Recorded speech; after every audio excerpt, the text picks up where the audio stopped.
Today we are going to discuss about the various other sinuses. For example, there is a comparison between the superior sagittal sinus and the inferior sagittal sinus.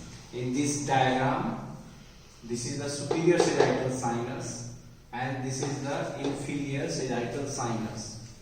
If we compare the both sinus, this superior sagittal sinus is present along the superior margin of the falx cerebri, while the inferior, it is present along the inferior margin of the falx cerebri.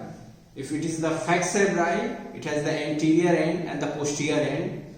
This is the attached superior margin where it is the superior sagittal sinus, and this is the position of the inferior sagittal sinus. Both sinus are present in the fold of the falx cerebri. Now this superior sagittal sinus receive the blood emissary veins. These emissary veins connects the superior sagittal sinus with the skull. We have discussed already. Then diploic veins. These veins drains the dipole of the skull into the superior sagittal sinus. These veins are known as the diploic veins. Then it is the cerebral veins. The cerebral veins crossing this subdural space drains into the superior sagittal sinus, while the inferior sagittal sinus receives the blood from the inferior part of the falx cerebri, its fold, and it receives some cerebral veins. Now the formation. If we compare the formation of the superior and the inferior sagittal sinus, this superior sagittal sinus is formed by the separation of the two layers of the cranial durameters. Two layers, that is the endosteal layer and the meningeal layers.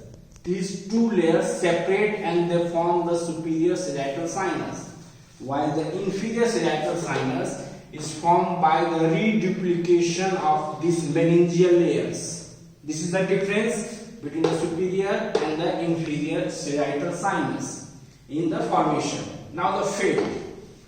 Ultimately, what happens to the superior and the inferior sagittal sinus? It is important. The superior sagittal sinus most commonly, not always, most commonly continue as right transverse sinus near the internal occipital protuberance. When the superior sagittal sinus turns posteriorly near the internal occipital protuberance, it turns towards the right side and becomes the right transverse sinus. In case of the inferior sagittal sinus, this inferior sagittal sinus unites with the great GCV. This is the great cerebral vein of the brain. So this inferior sagittal sinus unites with this vein to form the straight sinus. We know this straight sinus is present at the junction of the tentorium cerebelli with the posterior end of the falx cerebri. This is the junction, and this is the region where this straight sinus is present, which is formed by the inferior sagittal sinus and the great cerebral veins of the brain. Now, source of the spread of the infection. These veins, emissary veins, cerebral veins, and the diploic veins are the source because they are the wall-based structures. They can spread the infection from this region to the superior sagittal sinus. While it is the same in the inferior sagittal sinus also. As a result of which, this leads to the thrombosis in the superior sagittal sinus, and as a result of thrombosis, there is an increased intracranial pressure. Intracranial pressure is increased. Why? In case of the superior sagittal sinus, because these are the structures that are known as the arachnoid villi or arachnoid granulations. These are the structures derived from this layer arachnoid matter, and they are projected into the superior sagittal sinus, and they absorb the CSF. into this superior sagittal sinus. There are two structures. It is the villi and it is the granulations. What is the difference between the arachnoid villi and the arachnoid granulations? Both are derived from this arachnoid matter.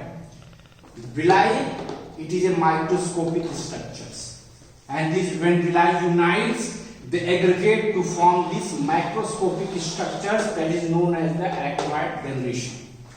This villi is present in the younger age, early age, while these granulations are present in the old age. And these arachnoid granulations form the granular pits in the calvaria of the skull. If you see the calvaria inner surface, on both sides of the sagittal circles, it is the sagittal circles, they are the pits. These pits are known as the granular pits, and these are due to these arachnoid granulations. Along with age, these pits increase in the number. So in the old age, these granular pits are most prominent and most in the numbers. Now, these villi and the granulations have the same function. Both are concerned with the absorption of cerebrospinal fluid in the superior sagittal sinus, as a result of which, if thrombosis occurs in this region, this leads to the absorption of, interfere with the absorption of CSF, and this increase the intracranial pressure. This infection can spread from scalp region to this amisyl veins, from the nasal cavity, through a vein which is occasionally present and passes through the foramen cecum. This foramen cecum is generally blind, but if a vein travels, it connects the nasal cavity with the superior sagittal sinus, and then it is a skull bone. This skull bones, that is the dichroic veins.